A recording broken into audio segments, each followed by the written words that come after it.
يا راغبا في كل علم نافع.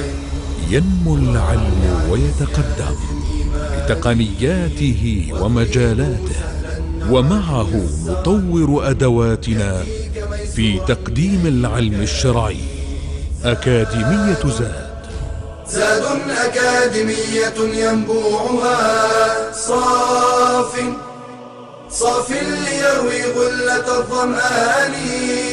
هذه عقيدتنا الصحيحة فطرة تنفي الشكوك بواضح البرهان.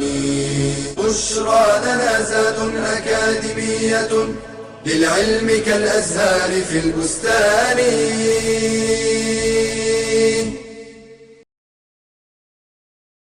السلام عليكم ورحمة الله. الحمد لله رب العالمين، والصلاة والسلام على أشرف المرسلين نبينا محمد وعلى آله وصحبه أجمعين.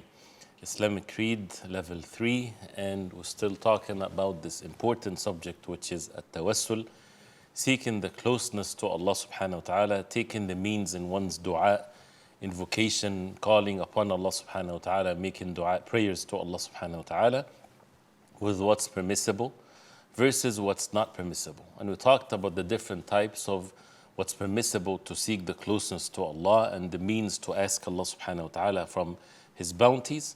And then what's not permissible, to make it clear for us to understand with its different categories, a principle that we have to follow at all times, which is everything in this subject is forbidden unless we have an evidence in the Quran and the Sunnah of the Prophet ﷺ that makes it permissible. Not that everything is permissible, everybody can do whatever they want. Then they would say, give me a dalil that this is forbidden. No, you give a dalil, you bring an evidence that this way of a tawassul that you're doing, this mean of in your dua or what you're saying, seeking the pleasure of Allah subhanahu wa ta'ala is permissible, because everything is forbidden. We have been taught by the way of the Prophet ﷺ how to seek the closeness to Allah subhanahu wa ta'ala, and especially that we know that the disbelievers, they would also seek the closeness to Allah by worshipping idols, and Allah subhanahu wa ta'ala condemned that. So this is very clear. We have to have an evidence in the Quran and in the Sunnah of the Prophet ﷺ that this way of a tawassul is permissible. And that's why the non-permissible type of a tawassul is of different categories. One of which is common among some people, those who would seek the closeness to Allah subhanahu wa ta'ala by going to those who are dead in their graves, asking them to make dua to Allah subhanahu wa ta'ala, that Allah would bestow His mercy upon the one that is asking. Right? So there's different ways that people do things. If a person goes to the grave and he asks the one in the grave, oh so and so, forgive my sins, this is major kufr, and it's very obvious, there's no doubt about this. Calling the dead to forgive their sins or whatever there is. But there's another one which is, to some it's tricky when it's not. They go to the grave and they ask the dead person, oh so and so, make dua to Allah subhanahu wa ta'ala for me, or so and so, intercede for me by Allah subhanahu wa ta'ala that He forgive my sin. And this is something that is also, as some of the ulama that said, major shirk, because you're asking from the dead something that the dead has no capacity to do whatsoever. And it's definitely one of the bid'ah innovations in the deen. There is no source for it whatsoever in the deen of Allah subhanahu wa ta'ala. And this happens as a result of the people having their hearts attached so much to those who are deceased and those who are in their graves.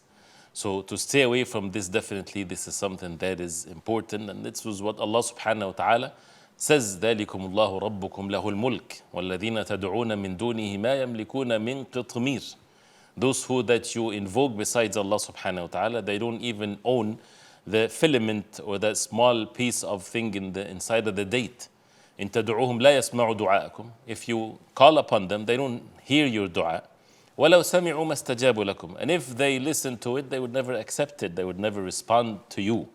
وَيَوْمَ الْقِيَامَةِ يَكْفُرُونَ بِشِرْكِكُمْ. And in the day of Al-Qiyamah, they would disbelieve in your shirk and associating partners with Allah subhanahu wa ta'ala. وَلَا يُنَبِّئُكَ مِثْلُ خَبِيرٍ. And no one would inform you better than Allah subhanahu wa ta'ala, the one that is well acquainted with His creation.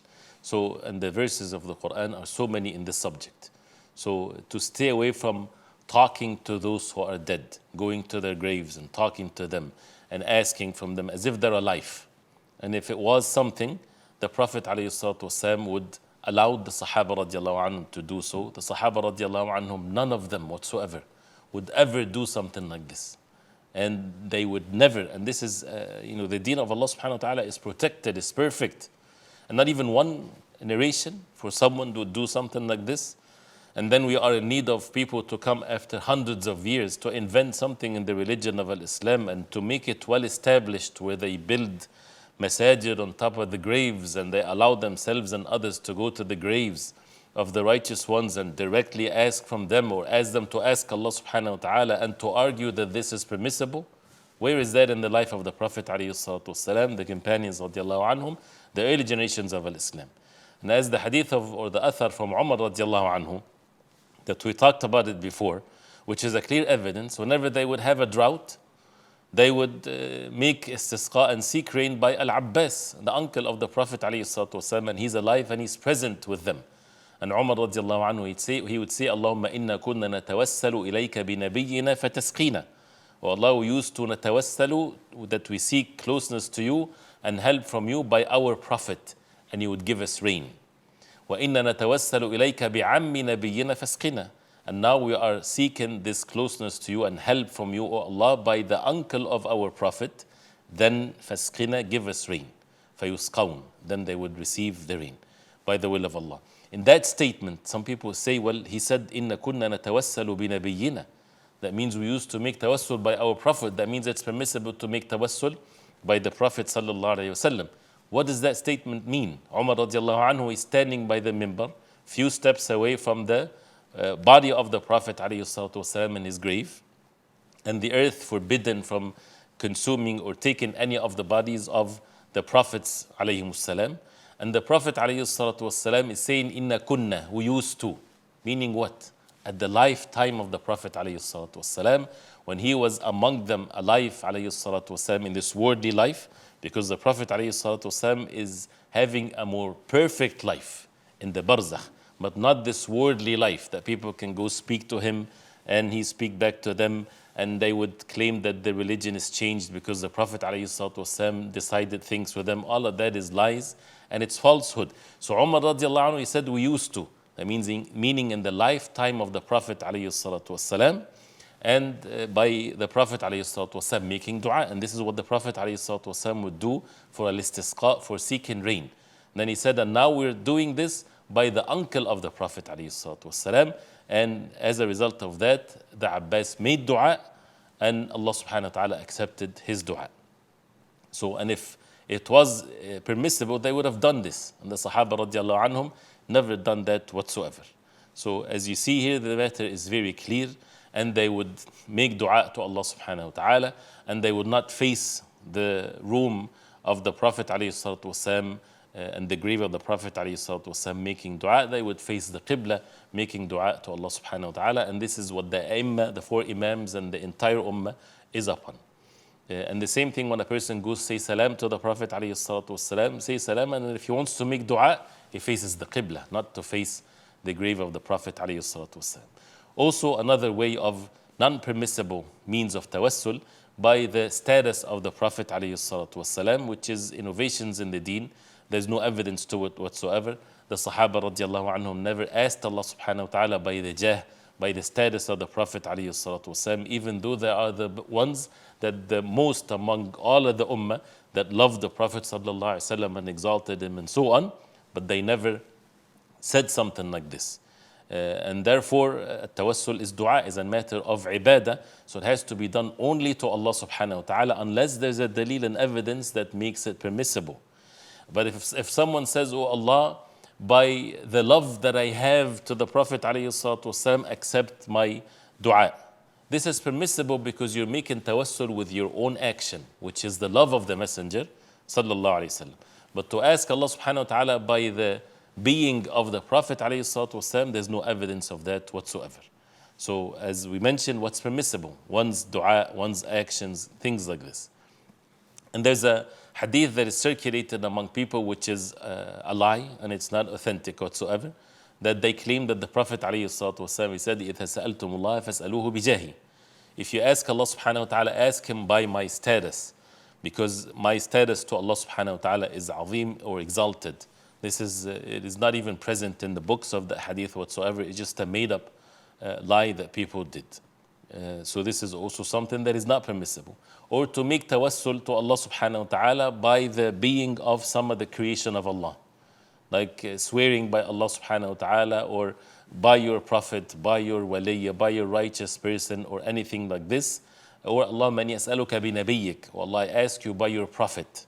And he means by that is the Prophet alayhi salatu wasalam, that you would give me this or give me that, or by your waliya or so. And this is all not permissible. Why? There's no authenticity, there's no evidence to it whatsoever.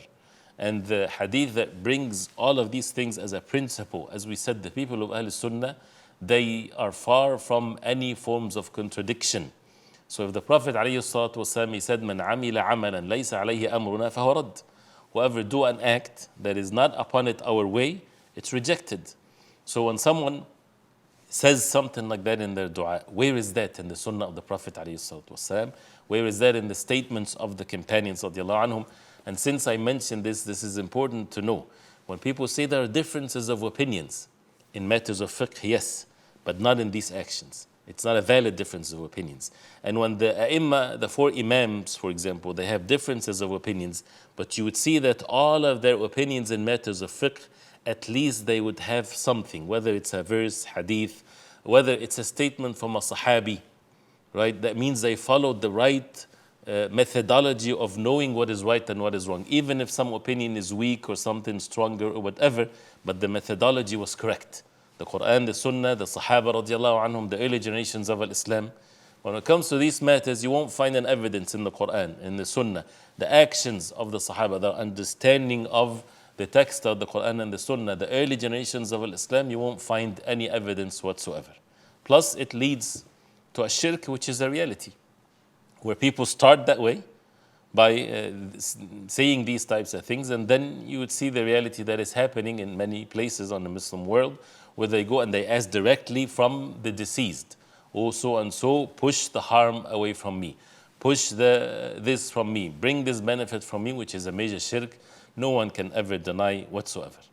And no one has any right upon Allah subhanahu wa ta'ala except what Allah subhanahu wa ta'ala made clearly by His favor subhanahu wa ta'ala and His bounty, as mentioned in the Quran and in the Sunnah of the Prophet alayhi salatu wasalam. So we ask Allah subhanahu wa ta'ala that the matter is clear, and we have to learn these principles, these foundations that we can carry to understand many of the different things that people might confuse others when it comes to what's permissible, what's not permissible, and the importance of that, because it's related to matters of belief. Stop here, inshallah. And then next time, inshallah ta'ala, we'll talk about something else. And we ask Allah subhanahu wa ta'ala to accept our deeds. Wa sallallahu wa sallam wa baraka ala Muhammadin wa ala alihi wa sahbihi wa sallam. Wassalamu alaikum wa rahmatullahi wa barakatuh. يا راغبا في كل علم نافع. ينمو العلم ويتقدم بتقنياته ومجالاته، ومعه نطور أدواتنا في تقديم العلم الشرعي. أكاديمية زاد، زاد أكاديمية ينبوعها صاف ليروي غلة الظمآن. هذه عقيدتنا الصحيحة فطرة تنفي الشكوك بواضح البرهان. بشرى لنا زاد أكاديمية للعلم كالأزهار في البستان.